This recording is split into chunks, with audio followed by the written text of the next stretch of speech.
We are continuing our media coverage here in San Francisco at the New Media Film Festival. And guess who I get to speak with? The most awesome founder, Susan Johnston. She's put together all the wonderful stuff that's happening here today, and is the reason that you've heard from all the other wonderful people about all of their exciting projects. So Susan, welcome. Well, thank you very much for that really warm and loving introduction. Well, you deserve it, because everyone here has described you as a warm, wonderful person, and I don't know that you know it yet, but you have another new best friend. Yay! I think you're great. She's been plugging here as long as I have. I was here at 10 o'clock in the morning, so thank you. You've been here all day, so thank you. Sure, I really feel privileged to be part of this. It's exciting, it's cutting edge, and I am also a media person. Media is my passion, so Yay, because your part of media is part of new media as well, so thank you so much for being here. So giving a voice to all the filmmakers and speakers and that have come out. You know? Thank you for making us a part of this. Of course, I couldn't do this without Jim. Yay, Jim, thank you. So what motivated this? What made you decide to start this? Okay, that's a really good and big question. So I'm a producer, and I was producing these live award shows. They were the Oscars for attorneys, and then a group that I belong to, C3, which is a conscious creative community. It's an artist node, a division of the Millennium Project, which has ties to the United Nations through Jerome Kershaw, was starting this huge project when Wagner's opera was playing at the Opera House, and they wanted me to produce a one-day symposium. And I just kind of looked at them and I said, I absolutely love you. I believe in what you're doing, but I'm kind of done with what I call one-offs. When you are producing live shows, they're a city. Like, they have little infrastructures, they have flow. And I said, I'm exhausted. I'm tired of doing that. I want to do something that can affect more people, can expand and grow, and encompass all ages, all media, all cultures. I said, let me come back to you. And I went home, I went to bed, and I had spent 5 years with the Rhode Island and Providence Film Commissions. And in those 3 years, with a team of people, I helped build 3 film festivals, of which one is Academy accredited, one was Latin, and the other one was just this sort of avant-garde thing that didn't really take off, but that's okay. So I came back and I said, hey, I will honor the message that you want to do, but I'm going to do it in a format that I'm comfortable with, that I know will morph and grow the way it needs to. And it ended up becoming New Media Film Festival. And the reason why New Media is, a lot of people don't know, because I'm very stealth about a lot of what I do, is I'm in a lot of think tanks, and I'm very pioneering in some ways. Like, I'm the first producer of miniseries. Wow. I was the test bunny for the Panasonic Varicam. I produced the very first live talk show for them. I also was a test bunny for the Panasonic DVX100, and that was with the music video, and we did a guerrilla-style shooting for a short format, and those notes became the DVX100A. And then when the Red came out, I was in a meeting, and I was asked to be a test bunny for that. Test bunnies don't get paid. Think tanks, you don't get paid, but it is for the love, and it's for the collaboration and the thought process of, making something that is usable and accessible and easy for everyone. And so I went to one of their Scratch programs, which was their software for post, and I went, ooh, I know what I'm going to have to, the learning curves I'm going to have to go through with that. I said, I love you. I believe in your 4K resolution process being offered, in a 2K resolution, but I'm just like, I've been there. I've done that. So why don't we give it to someone else who has, a love of that process? And so that's sort of when all this was happening. So I decided that new media would encompass the categories. So we now have, our categories can change because new media changes. Right now we're over 16 categories. I mean, shot on red, LGBT, socially responsible content, shorts, docs, mobile, apps, trailers, live stream, web series. So, and there's new ones. Oh my goodness, we have machinima. I didn't even know what machinima was, and so now, which is funny, because now I'm judging machinima in Second Life, and the man who created R2-D2 is interviewing me. Like, how cool is that? See what I mean, people? I told you she was awesome, and being a woman, I am so proud of her. I think you told me that I was the first woman you interviewed today. You are. Okay, women, step up to the plate. I know. Where are you girls? Get on over here. We need more of you. So what are your plans for the media, the new media film industry moving forward? Okay, that's a great question. Thank you. So one of the goals of New Media Film Festival is how do you monetize this format? I am in really exciting and intense talks with everything from major corporations to software people to ad people, and I have my theories on it. And it's okay, not everybody listens to them, but I look at it like people speak different languages, they speak different dialects in their own cities, they communicate and consume content their own way. So we're going to be able to first of all, a lot of it's going to, so you can have the same, let's just take a web series. You can have a web series be free online, but yet it's going to monetize somewhere else, whether it's an ad driven, whether it's product placement driven because you've already made it and it had earrings in it, whatever. We also have channels that are being created. We have a 3D channel. We have a music video channel coming. We have a connection with an award-winning digital distribution company, Go Digital. Logan's here today, the CEO on the panel. So, and we also have one where it's in the process. There's about 11 companies out there that are all vying to be the next one out. If they had only learned to just sort of come together, it would have already happened. But basically, content makers, filmmakers, you make something. There's something in there that someone might want to buy. So you get to watch it, and then like just say it's your lovely jacket. Okay? And so someone loves it and they can just put their little mouse over it while they're watching it and it goes in a cart. Well, at the end of that, you can choose to buy it or not, but it's an opportunity for those that don't like to go shopping in stores, believe it or not, I don't. Someone might have to buy a gift, whatever. It's just an opportunity. It's an avenue for you to choose how to live your life the way you want it.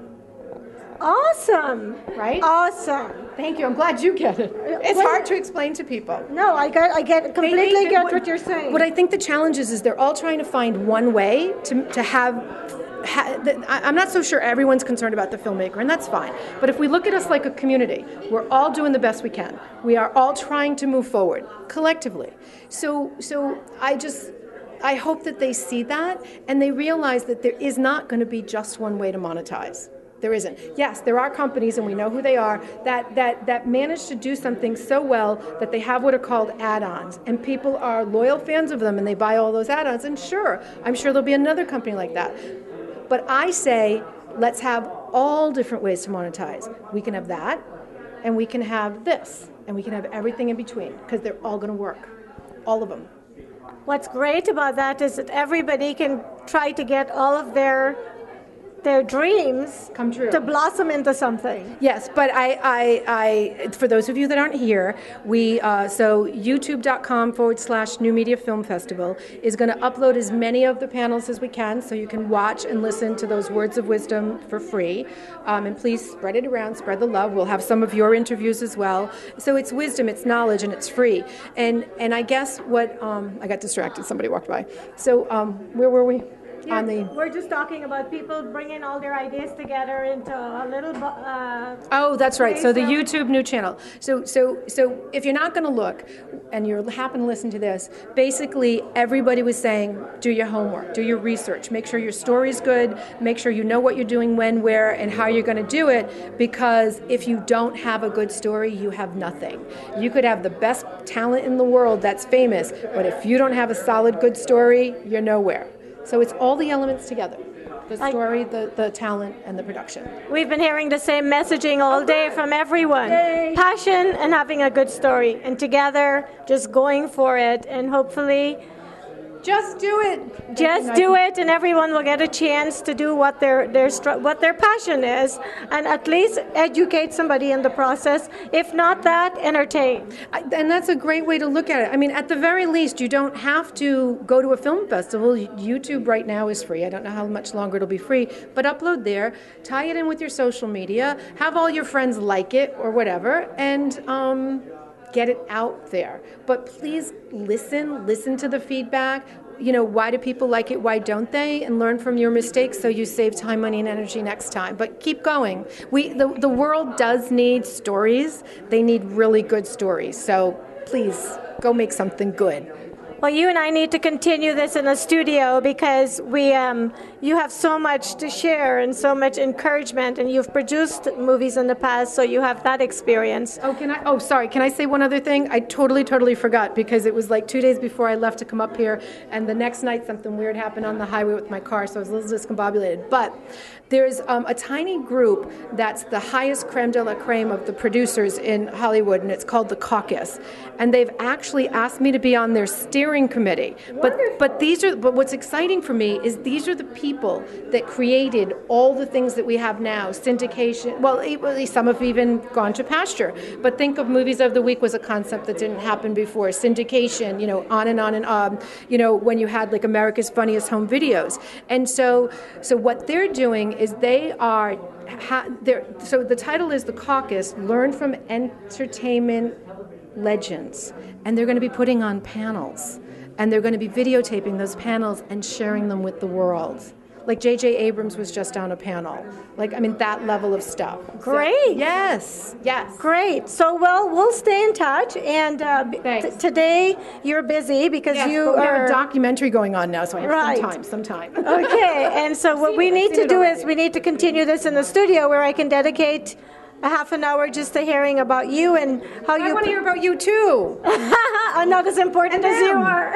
And Jim.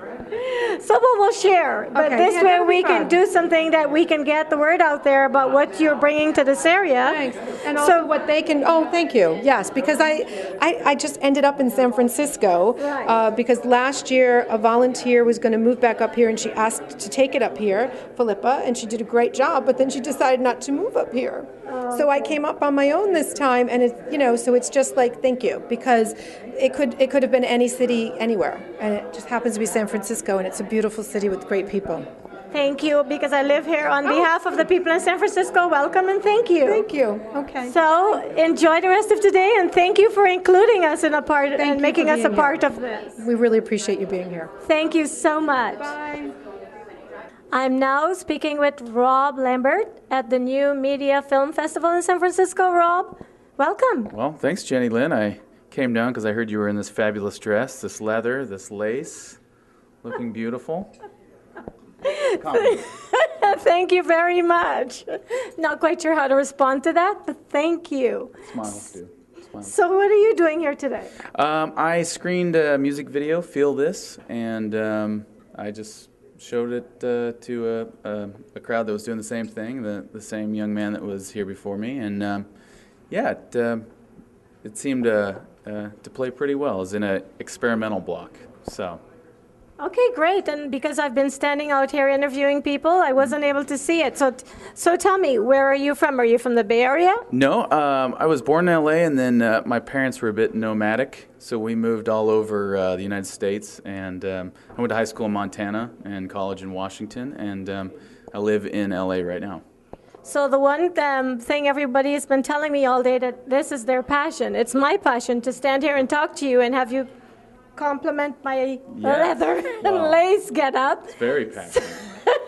So is this your passion? Yes, it's my passion. It's a lot of fun, and I think storytelling is if you can do storytelling for a living, I mean, what's not to be passionate about that? So, absolutely, I think it's so much fun. So. Okay, so if you say this is what you do for your living, then I trust it's not your first project. Correct me if I'm wrong. It's not my first project, but I'd like to get more going in that direction for sure. Yes. Okay, so have you produced a film that's been played somewhere in a theater, or just little projects like this that you're hoping? Yeah, as far as having myself be the director, mainly smaller projects, music videos, but I've worked at a production company, and so I've seen some big projects get going, yeah. So what message do you have for other potential up-and-coming producers in the area? What would you say to them that's gotten you to where you are now? To encourage them, sorry. Oh, to encourage them? Find investors. That's the key. Find investors, and, just like they were saying in there earlier, it's about their passion. So, I would say, kind of plug away and find out who else is invested in what you want to do. Well, thank you so much. It was a pleasure to meet you, and I wish you all the luck in the world with all of your potential you as well.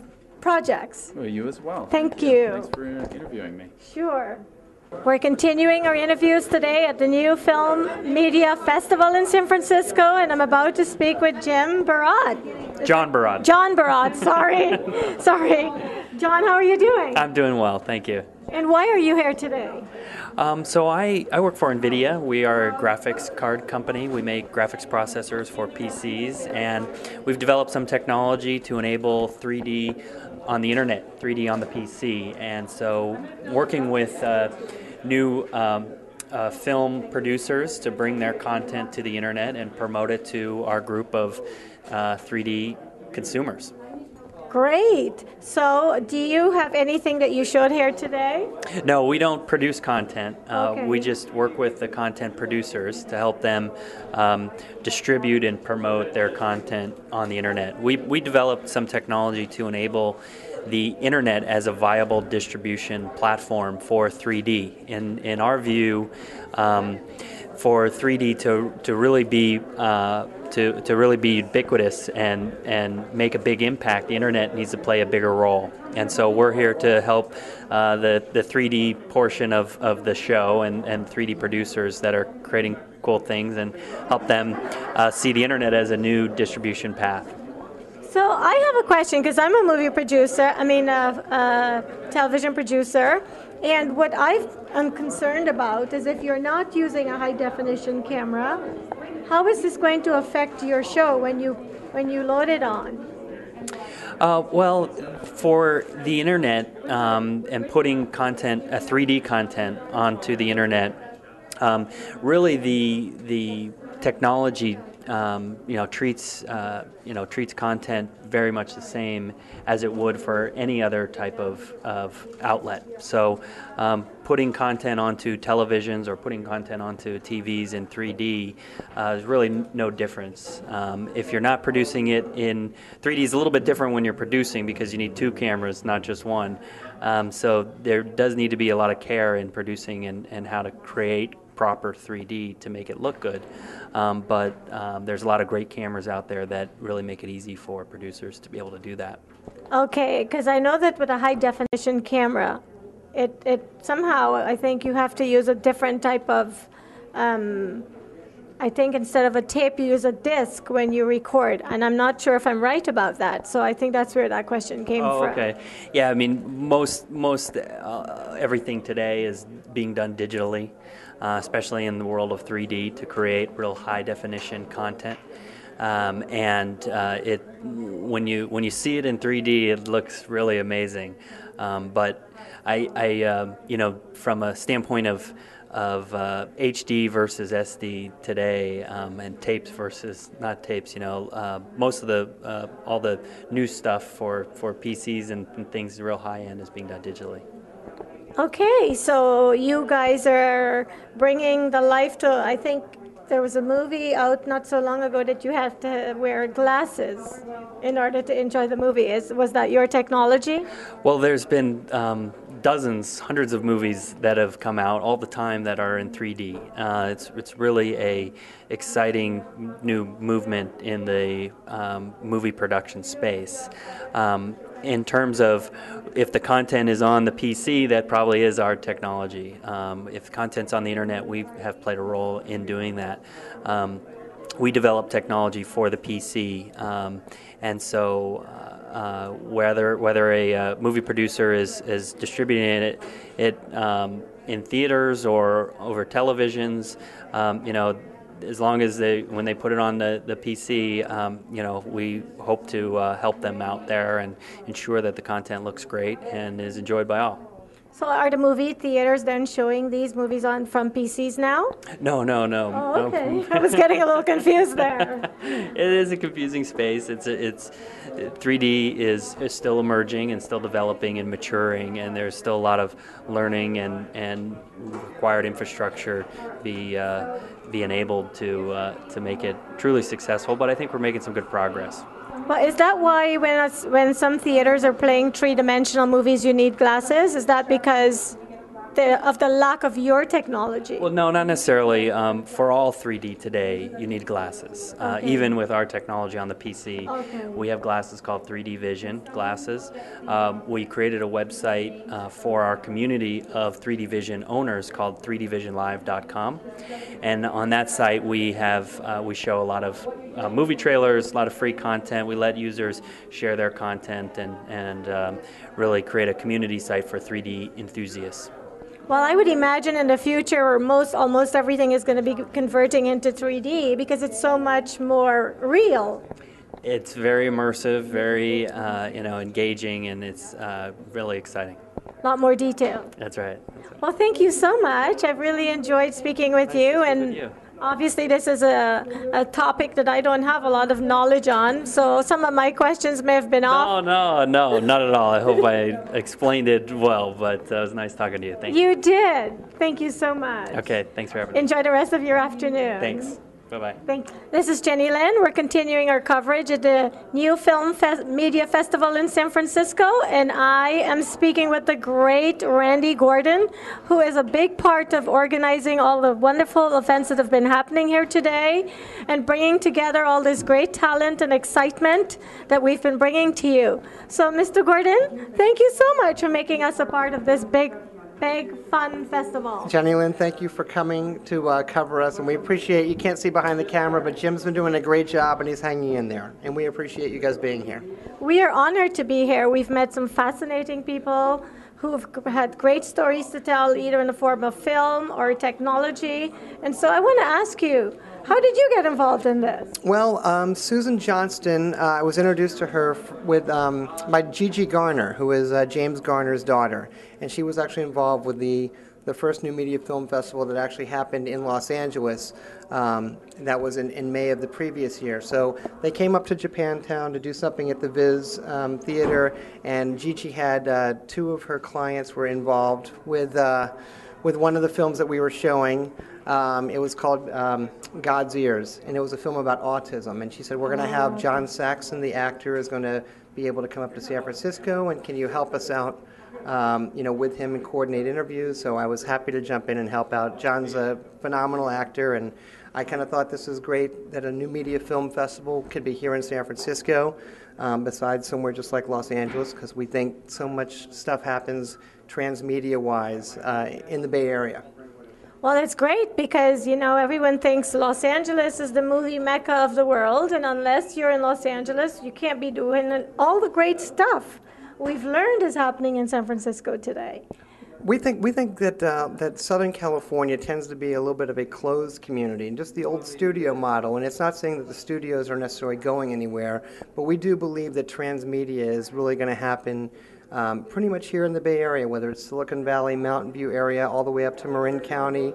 And here what they're doing in San Francisco with the Academy of Art University. So many great things are happening. We're starting to call it San Film Cisco, to see if that catches. I like it. I think it's catching because I've already caught it. I like it. San Film Cisco. San Film Cisco. It doesn't really roll off the tongue, but it looks good in print. It will get there in time, trust me. So, tell me, do you have a background in film? Well, I love film. I love watching film. I'd say my background is more in content, and I was in the video game space for approximately 10 years, working with companies like Sony PlayStation and Ubisoft and Adscape Media. And but I went to UCLA for business school. And so all of my electives were in the producers program at UCLA. So the film bug was always part of me, but I would say that more of what I've been working in has been content. So I think that content really is the key word when it comes to transmedia. Okay, so the common thread of the conversations we've been hearing today is passion. Follow your passion. And you have discussed two different fields of work that you've been involved in. Are they both your passion? If not, which one is? Well, I mean, content. I think experiential marketing and experiences are the passion. So sometimes that plays out in what you do at an amusement park, and sometimes it plays out in what you do, going to like a traditional movie house. Even big time sporting events. And I've been involved with companies like, I used to work for Coca-Cola, and I used to work for Lee Steinberg, the sports agent. So I very much like sports and film and content, but it's really about the experiences and being at events live like a film festival. And I think that's it's great. And being at these kind of events, the bug kind of bites you, and you just want to contribute however you can, whether it's just producing it or enjoying it.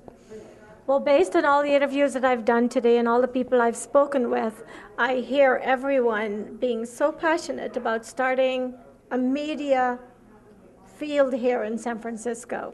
And I can basically consider it done. In my eyes, it's a done deal. How do you see going forward, making it become more alive, getting the word out there so you can get more local people involved? Because I think this would be a great medium for people to join and who have the passion we have for media, right, to give birth to all of their dreams and their goals and their little projects. Well, I think that new media is anything that is moving on the internet. I mean, any kind of video images, it's all about people tweeting and backlinking, and it's all about organic search and how they eventually find you. But it really comes down to all these moving images on the internet, and everybody knows that it's been going towards video. That's what social media seems like it's all about. It's not about just giving you the headline or the soundbite. They want to be able to see some sort of a story, or some sort of a video that they've heard about. So our hope is that we will find like the right production companies and event companies to help propagate our message for New Media Film Festival and be able to kind of place them all around the world. We want to find, the right group that's going to do New Media Film Festival Barcelona and New Media Film Festival, in Greece and New Media Film Festival in Rome, Italy. We really want to kind of blow it out and have everybody know it's a California story, that it started in Los Angeles and it seeped up to the Bay Area. And so we're just trying to find the right partners moving forward. And we give a lot of credit to sponsors of yet another film festival that just came onto the radar screen, only a couple years ago. Wow. Well, I am very impressed with everything that you've said, and I really believe that in time, San Francisco will be known also for its media centers and the different projects that are going to come out of it. But if you could see the horizon, how does it look to you? The horizon to me looks very holographic. I mean, that's definitely the next stage. Having been in the video game space, and everybody knows about 3D and people talk about 4D. There's no doubt the way I see it, it's very dimensional and it is holographic. So, this particular broadcast, a couple years from now, given the right treatment and preparation, can be popping up like on a coffee table, and you and I are kind of coming at them three-dimensionally, almost like we're right here in your living room, almost like you can touch it and just kind of wave your hand like right through our image. But I see everything holographically. Well, I know that this is not the first time I'm going to be interviewing you, because I know that this organization or this media group will become successful, and this is just like doing the kindergarten interview. I can't wait until we're in a high school, and then we're in a college, and then we're a booming industry in San Francisco. I'm happy to be in the sandbox, just getting started out, and like I said, we appreciate everybody that kind of supports what we're doing, because there's no telling how far we can go. We're showing Tom Shadyak's movie I Am, and there's all about connecting and contributing, and it's all about community, and that's kind of what this is in a microcosm. Good job. I believe where there's a dream, where there's a passion, where there's the knowledge, there could only be accomplishing what you want, and I know that you are going to get there. Thank you so much for having me be a part of this great day, and I look forward to being with you as you go along on this journey. Thank you. Thank you very much. Thank you. Thank you, Randy.